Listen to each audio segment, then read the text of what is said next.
So as I'm listening to you, I think the point that you're making again and again is there is a certain design to this, and that there is you said universe is precise, and my question is, when you say these things, it looks like there is some principles around which the universe is built. Yeah. Yeah. So the question is, what are these principles? And the second question is, how come we don't know them yet? And why are we bumbling around life the way we are? Yeah, so actually, there is something like a user manual, I refer to it in my book, which is, I'm not saying it is readily available, but it is in between the lines of all the great scriptures. But I don't understand why they were given to us in a way that we should not understand it. I feel if something is meant to be practiced, it should be so simple and so accessible, and also so, if it is coming from the soul, what we call all these scriptures are coming from divine consciousness, then why is it it's not hitting anyone's heart? This is my mystery. Yeah. But if we go and read them and read everything in between life, and let's say, okay, forget about reading them, because not everyone into reading this stuff. But let's look at our own body. How precise is it? Yes. And as I told you, it will give you every message from the soul. You just have to consult the body, So, if we just take the example of the body and just the day and night and how the universe or a forest is growing, let's say, from one seed to millions of trees, then we realize it is precise, right? Then we realize there is a design to this. You look at the trees, their leaves, look at the flowers, the patterns. There is a geometry, there is a design into it, right? So now this design is hidden in a wisdom which we call universal laws. These laws were in all the religious texts. Now it have become religious, but then it was just a text come to guide people. And then slowly they were removed by the men in power, because they realized, oh, if they know this, they will not listen to me. They will not come to the church and buy heaven at a cost from me. Right? So they started removing those information. But there is a user manual, and you just need an observing, keen, curious mind who is not consumed by achievement and ambition and competition and comparison, who is ready to slow down and look at life and try to see why is everything working the way it is working, and the answers starts to come. So that we call universal laws, and if we know there are 100 plus of them, I think 111, but 112. But if we know just the first 10, we are sorted. We don't need to know everything. Let's start with, I think something which I would say weaves a lot of human consciousness together as a universal law, and it is something which, when we talk about it at a mental level, logical level, looks achievable. See, if I tell you about a miracle and in your mind you find it impossible, you will not even want to try it. Very true. At least 20-25% you have to trust either me or the experience, or have some kind of thing you can witness and say, okay, if this can happen for that one, why not for me, right? Yeah. Then only you will try it. If your mind is 1000% sure, it's a wrong word, but I always use it, it's a wrong phrase. It's sure that I'm going to fail here, the mind will never try. Why? Because the mind doesn't want to fail, see its own weakness. And fail, right? So now, one thing that everyone can kind of relate to, even in the right or wrong way. Right or wrong means, for the lack of better words, means within limited perception they have of the law, is the law of cause and effect, or what we call karma. Now, the law of cause and effect, why is it so important? Because it is simply the way energy works. Right? It is about everything that you see that is happening or has happened should have had a cause. So every effect will have a cause, and if there is anything in the thought or word that is happening, will eventually have an effect, right? So this is the real thing about law of cause and effect. it's saying everything will has a cause, and every effect has a cause, and every cause will have an effect. You change the cause, you change the effect. You change the effect, you change the cause. Okay. So basically, what it is trying to tell you is that it's trying to tell you in very complicated way that energy moves in cyclic motion.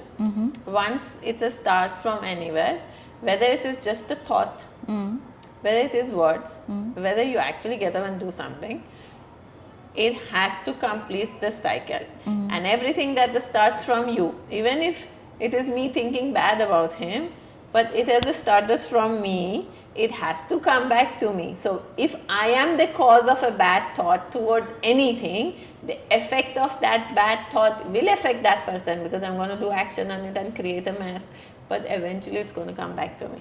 So it's not punishment. And it also means if I am doing all the good things just because I want to be in the good books of everyone, I will, have good benefits. No. Why am I doing what I am doing?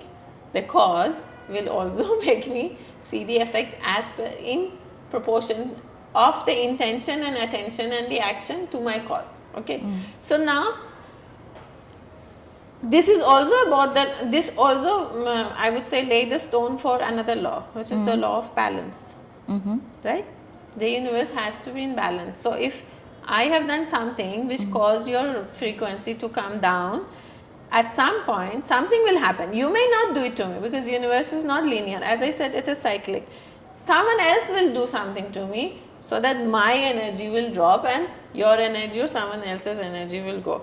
So the law of cause and effect is also putting the rhythm or the foundation for the law of balance, because it has to be balanced. So if something negative went out of me, it will come back to me, and whoever was affected needs to be compensated. So that is now the law of compensation. Yeah. So the law of cause and effect in my mind has a couple of extrapolations. One extrapolation is that when I am in a situation where I am experiencing some kind of pain, whether it is physical, mental or emotional, it means that there is something that I have set in motion in the past which has given me this particular consequence. Yeah. So in some way it allows me to not blame another person for what I am experiencing or blame life, but to just see it as an effect of something that began with me in some sense. Of course.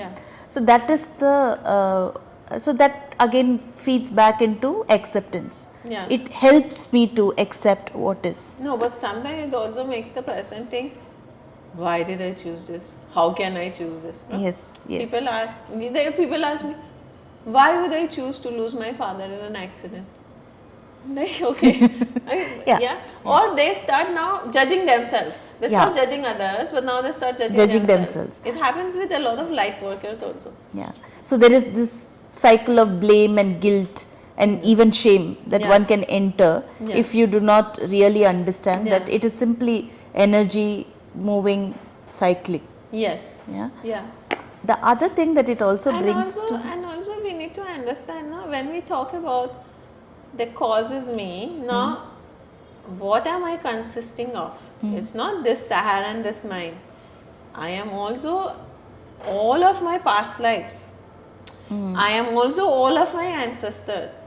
I am also a part of the collective consciousness. I have never been into a war. I never will even support anyone who speaks about war or bombing someone else or even hitting someone. I am not for it. But my ancestors believed, right? Yes. They had to. It's not that they went to do something wrong. They had to save the children and the land and whatever. So they did it. So, or sometimes it is not really I have done something. So to overcome the judgment part of it, it's not that I have done something. I may have believed in something because I saw others doing it and this got registered. If you do this, then this will happen. It can be just an association. Yeah. It's not just action. It is not just action. So that brings me to the second part of the realization that the intention matters as much as words and action. Actually more. Yeah. If there is a effect, I would say 70 to 80% is the intention. So that is why when we do an action, not because we genuinely want something good for the other, but maybe because that, you know, society expects us to be good, things like that, that action has a very different consequence than Yeah. when I look at somebody and feel for them and say, what is it that I can do Yeah. to support this Without person? anything in exchange. Without it. So expectation is a sticky wicket. Yeah. So the minute I want something in exchange Yeah. for what I'm offering, Yeah. I'm in a sticky wicket. Yes. And we do that most with God, no?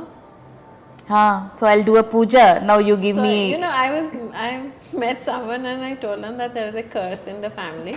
You need to do this. Then the person's reaction is, I don't fear. We do a lot of puja part. It has nothing to do with what you do today. Yeah. That you're satisfying yourself and bribing God. That, see, I'm such a good child, I'm serving you all the time. A God who doesn't need anything from you back. Right? In your ego mind, you're trying to bribe God, thinking whatever has happened in the past with this would be washed off. It won't. Because what has happened in the past needs to be balance. And secondly, your intention of what you're doing is already very wrong. Yeah. Wrong in the sense serving no purpose. Yeah. It's creating another cycle of bribery with life. Yeah. How is it going to serve? Yeah. But then the corollary of this, and it's a very empowering thought, is that so if I can now start working with myself and cleanse my intentions to a point where my intentions are in alignment of my highest good and that of others, then there is a possibility for me to create a very different future experience. Yeah, and also because you're shifting your intention at this moment, a lot of things which were originally created with a different intention start getting negated. Their effect starts getting negated. Because now with this intention, because as I said, intention is 80% or more. So with this intention, one you are not creating any further adverse, I would say, kind of effect.